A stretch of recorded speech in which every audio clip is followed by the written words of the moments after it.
La entrevista, el punto de vista de los profesionales en temas de interés nacional e internacional.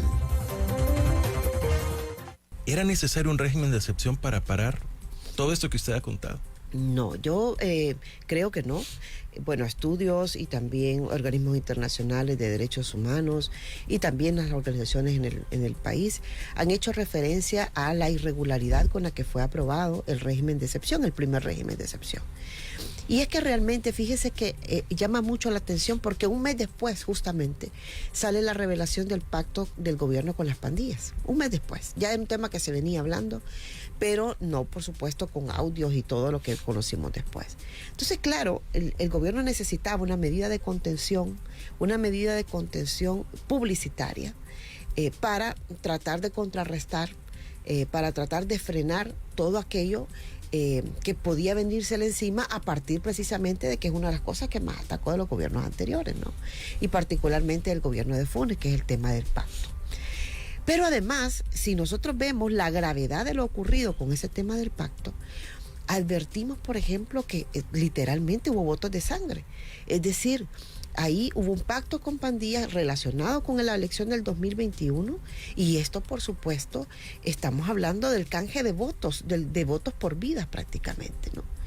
Y yo creo que pues nada más condenable y que este mismo gobierno, el mismo presidente de la República siendo candidato, que cambia mucho la personalidad de una persona cuando es candidato y cuando ya es funcionario, pues resulta que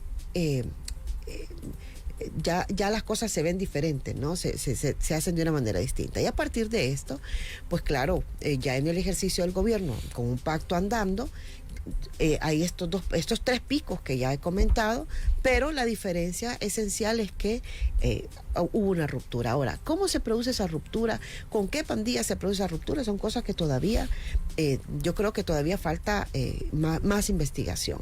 Se ha dicho que fue con una, que después fue que la otra terminó involucrada en todo el tema ya del desarrollo del régimen. Pero podemos afirmar entonces que ese régimen que da inicio, así como fueron controlados los anteriores, porque los anteriores de 45 asesinatos de salvadoreños en noviembre de 2021 y en abril de 2020 de 76, en plena pandemia, con todo el mundo encerrado en su casa, pues yo creo que evidencia como si habían otros mecanismos. Quizás los otros mecanismos era porque antes había pacto, ¿verdad? Y aquí ya no había pacto. Quizás ese es el mecanismo con el cual ellos lograron detener y evidentemente así fue.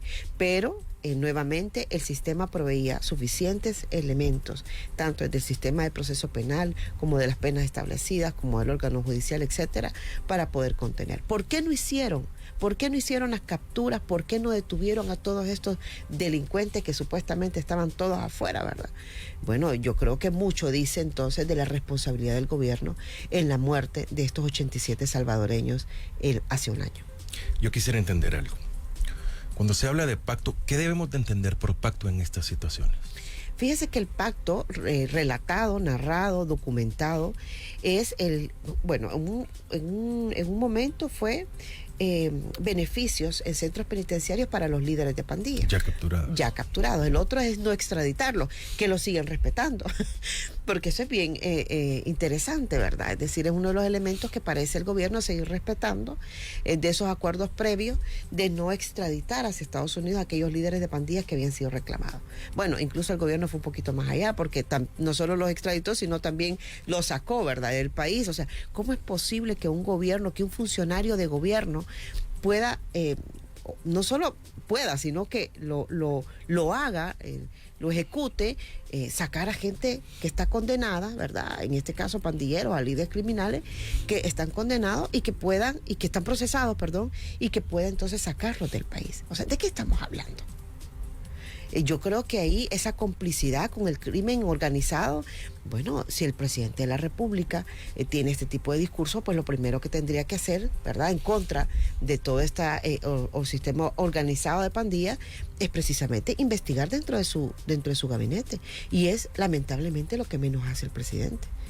O sea, yo creo que quienes le dan el beneficio de la duda al presidente, y que está bien, yo creo que nadie, todo el mundo es inocente hasta que no se demuestre lo contrario, incluso para el presidente de la República también aplica, ¿verdad?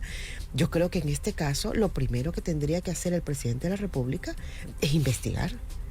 Y han señalado a 2 altos funcionarios, o sea, 2 personas que tienen una relación directa con él. ¿Cómo es posible que un viceministro de Justicia sea señalado de esta forma y el presidente ni siquiera se llame la atención y decir, mire, vamos a suspender? Bueno, ya pasó, suspendieron a un funcionario allá por la época de la pandemia por señalamiento de corrupción. Y lo primero que debiera hacer el presidente, digo, o sea, es lo más lógico. Porque aquí ya vimos un tema es los beneficios internos, ¿verdad? Los beneficios a los internos. Otra cosa es el tratamiento diferenciado de los líderes de pandilla. Otra es el negarse a las extradiciones. Y por supuesto, también yo creo que aquí hay muchas cosas que nosotros no sabemos, pero que se tiene que investigar. Es decir, por ejemplo, ¿quiénes fueron los beneficiados de los 30 millones que mandó México? ¿Dónde está el listado de personas? ¿Quiénes fueron aquellos beneficiados de esos 30 millones? Que han sido cuestionados. Que han sido cuestionados. ¿Se financió la campaña o se financiaron pandillas? El problema es que no hay acceso a la información pública.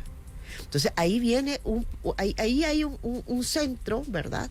Donde nosotros tendríamos que preguntarnos cómo está funcionando, por ejemplo, la ley de recompensa. Si hoy cualquiera llama y lo denuncia y dice, mire, fulano de tal, mi vecino, está vinculado con pandillas.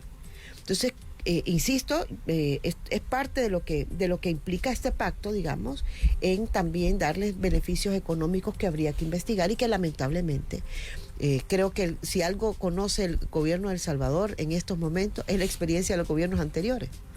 Aquellos no es que fueran tan transparentes, lo que pasa es que había una ley y un instituto que la hacía valer. Y también hubo una sala de lo constitucional que obligó a que los viajes, por ejemplo, a que los gastos de publicidad fueran públicos. Pero de ahí, una de las políticas más claras de este gobierno es la opacidad.